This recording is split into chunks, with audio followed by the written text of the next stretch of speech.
Сәлеметсіздер ма? Бәсе каналында Маңғыстауда криминал авторитет Алиба деген басқарып отырған туралы зерттеуін жариялайды. Онда дөңгелек үстел басында Алиба еңбек дауына араласып отырғаны көрсетіледі. Бұл туралы журналист Сәния Тойкинге шағымдарын айтқан сол жердің тұрғындары. Полиция аз болып, бүгін күнге жаңа Алибаның көмегіне жүгіндіңіз бе? Неге халық ол кісіні рекеттеп отыр? Әлібек Нарбековті. Ана бір анекдотта бар ғой, Қытай қазақ қайтты деп, сендер барлығыңызды барлық қазақ бір-біріңізді жеке танитын шығарсыз деген. Қазақстан енді ондай жеріміз үлкен болғанмен халық саны көп емес, рас, мен жасырмаймын. Әлібек Нарбеков деген азаматты мен танимын. Бұл қызметке келгенге дейін танимын.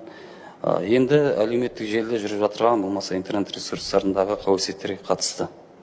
Біреулер айтады, облыстық кадр мәселесін шешіп отыр деп. Мүлдем ондай жоқ.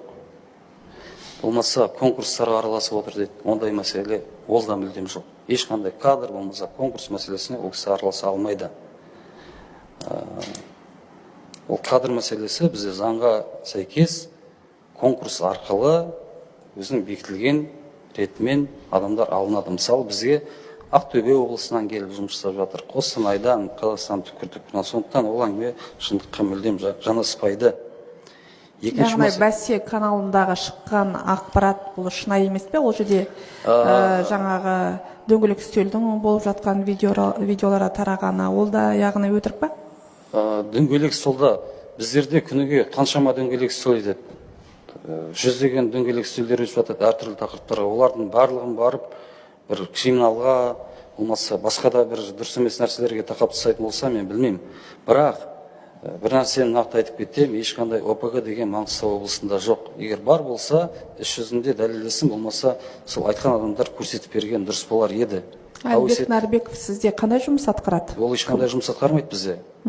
Ол ешқандай жұмыс атқармайды. Ол кісі неге шақыртып алдыңыздар, жұмыс атқармаса ол жиынға сіздер? Біз шақыртып алдық деп кім айтты?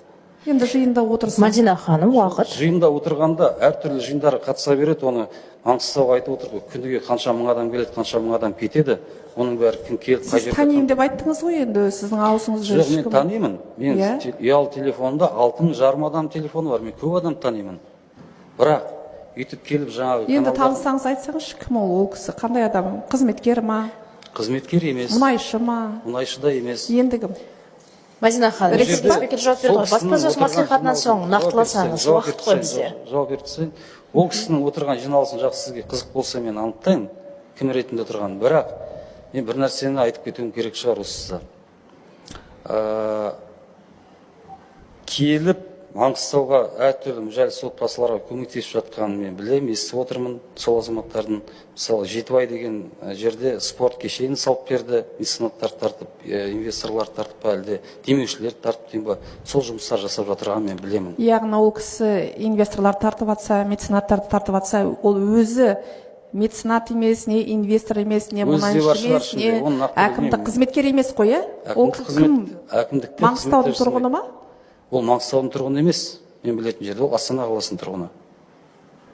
Жақсы, бізге қосымша ол туралы ақпарат бересіз, кім екенін? Қандай жиналыс екенін анықтап алайын. Сіз маған көрсетсеңіз, онша көп түсініп тұрған жоқпын. Жақсы, дау.